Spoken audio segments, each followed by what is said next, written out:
तर हाय सर्वांना, तर स्वागत आहे आपल्या यूट्यूब चॅनलवरती. चॅनलचं नाव आहे सासरची माणसं.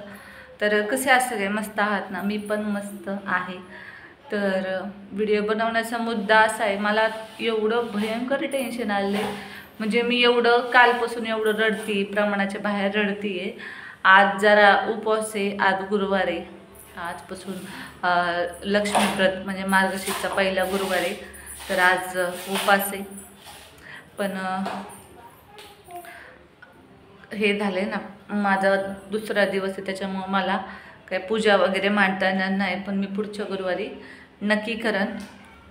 तर एवढी भयंकर कमेंट आलती मला काल प्रमाणाच्या, म्हणजे मी ती कमेंट म्हणजे वाचली, माझ्या पायाखाली जमीनच, म्हणजे काय झालं म्हणजे आता मी नाही म्हणजे सांगू शकत. पण ती कमेंट अशी होती की तुझं नाही का बाहेर लफडं चालू आहे. तर एवढी म्हणजे कशी लोक, काय लोक म्हणजे किती खालच्या लेवलचा विचार करू शकते. ती कमेंट अक्षरशः म्हणजे मी डिलीट केली, पण मी स्क्रीनशॉट काढला आहे त्याचा. आणि असं बोलल्यावरती म्हणजे माझ्या पायाखालची जमीनच हादरली. काय करू मला काही सुचलं नाही. मी थोड्या वेळेसाठी अशी एकदम ब्लँक झाली. म्हणजे कुणी कसं असं बोलू शकतं. आज उपवास आहे, ती बाई खरंच भेटली ना, तिला खरंच असं देव तिच्या काय बोलते तोंडातून आता लय शब्द येते तुम्हाला. आज उपवासाच्या दिवशी, स्वामींच्या वाराच्या दिवशी मध्ये तिच्या तोंडातून खरंच रगत फिरते. तर एवढं घाण बोलते, एवढी नीच लेवलची बाई. तिने पण तिच्या नातेवाईकांसोबत असेच लफडे केले असतील मला असं वाटते, म्हणूनच तिला हे शब्द सुचले बरं का असे बोलायचे. आणि तुम्ही सांगा, मी कधी कोणत्या व्हिडिओतून माझं असं काही तुम्हाला चुकीचं दिसले का, काय दिसले का? मी सांगते, मी तुम्हाला सर्व गोष्टी शेअर केलेल्या आहेत. माझं सुख दुःख, म्हणजे फक्त माझी एक चुकी होती की मी मिस्टरांविषयी जे आहे ते नाही सांगितलं पाहिजे, एवढंच आहे. आता इथून पुढं सांगणार नाही. पण मला एवढी ती कमेंट लागली. तुम्ही मला शिव्या द्या, खरंच शिव्या द्या, बावट म्हणा, मूर्ख म्हणा, मंदबाई म्हणा, काय म्हणा, पण असं चरित्र्यावरून अशी आपल्या विषयी असं कुणी बोललं ना, खरंच मला ना एवढं त्रास झाला काल, तुम्हाला सांगू शकत नाही.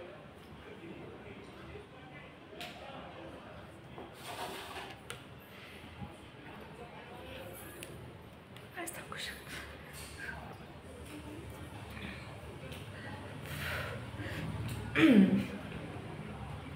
आता तुम्ही सांगा, आत्ता एवढी मी असे चॅनलवर व्हिडिओ येतात, ती काय बायका लग्न नवरा असून एक्स्ट्रा अफेअर ठेवत आहेत.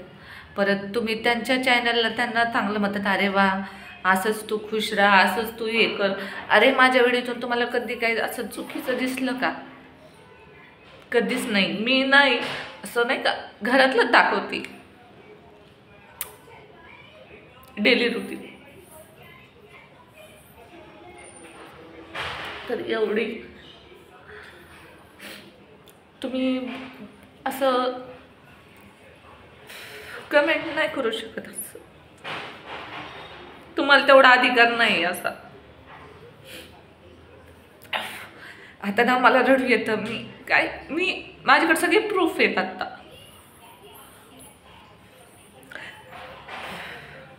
त्या बाईचं नाव आहे, सगळे स्क्रीनशॉट काढून ठेवला, पण ती मी कमेंट डिलीट मारली. म्हटलं नको कुणी वाचली तर कसं वाटतं, म्हणून मी ती अशी डिलीट मारली. तुम्ही बोला ना, बोला, मला शिव्या द्या, काय पण बोला, पण असं एखाद्या चरित्राविषयी असं म्हणजे घरच्यांविषयीच असं बोलणं खरंच चुकीचं आहे. मी माझ्या व्हिडिओतून कधीच चुकीचं दाखवलं नाही, कुणाला काही घेतलंय व्हिडिओमध्ये, असं काहीच रॉंग नाही. मी सांगते यांच्याविषयी, मी ह्यांच्याविषयी सांगते.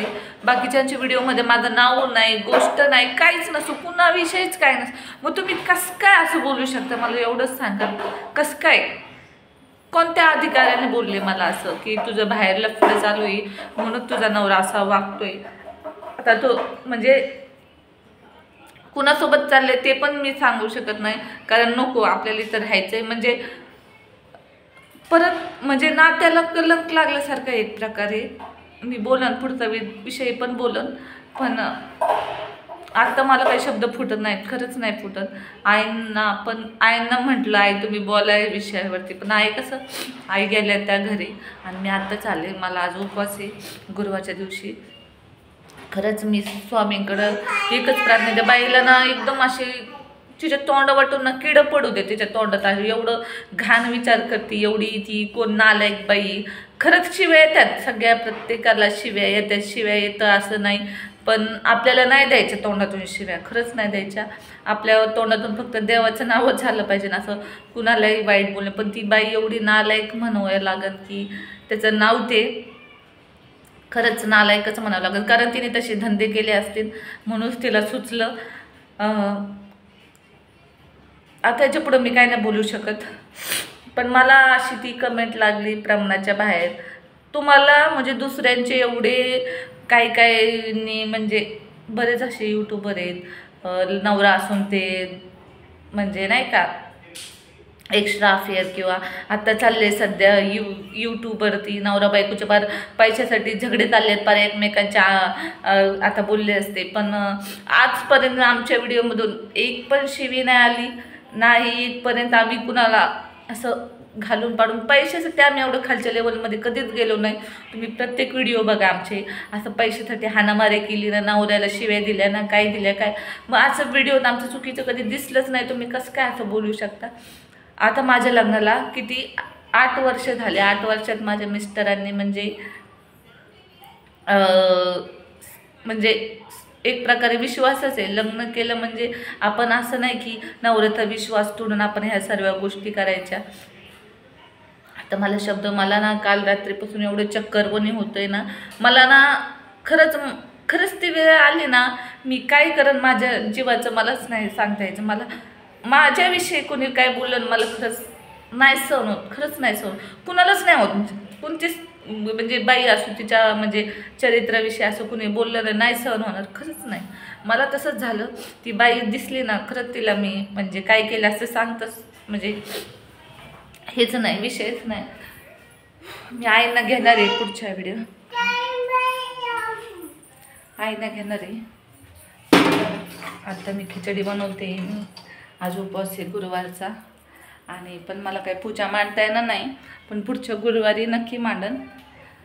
तुम्ही माझ्या व्हिडिओमध्ये कधी मी असं चुकीचं दाखवले का चुकीचं वागले का काही केले का, कधी असं काहीच नाही केलं व्हिडिओमधून, कधीच काही चुकीचं नाही. तुम्ही कसं काय बोलू शकता, कसं काय बोलू शकते की माझं असं चालू आहे बाहेर. माझं ना खरंच कालपासून एवढं भयंकर डोकं ते दुखतंय ना, तुम्हाला रडून मी अक्षरशः मला ना लय त्रास झाला काल, तुम्हाला काय सांगू, लय त्रास झाला, लय त्रास. चला बाय बाय. सांगून तुम्हाला मला ना सांगू नाही वाटत ती कमेंट अशी विचित्रवाणी हे. चला बाय बाय. आता खिचडी खाते, माझी बोलण्याची कॅपॅसिटी नाही आहे. खरं सांगू का, मला ना काल तुम्हाला एक हे सांगते बरं का, मला कालपासून एवढं टेन्शन येत होतं. मी एवढी असं कसं तरी व्हायला लागलं मला. मी ना सकाळी म्हणजे सर्व कामावरलं स्वामींचा जप लावला, तर मला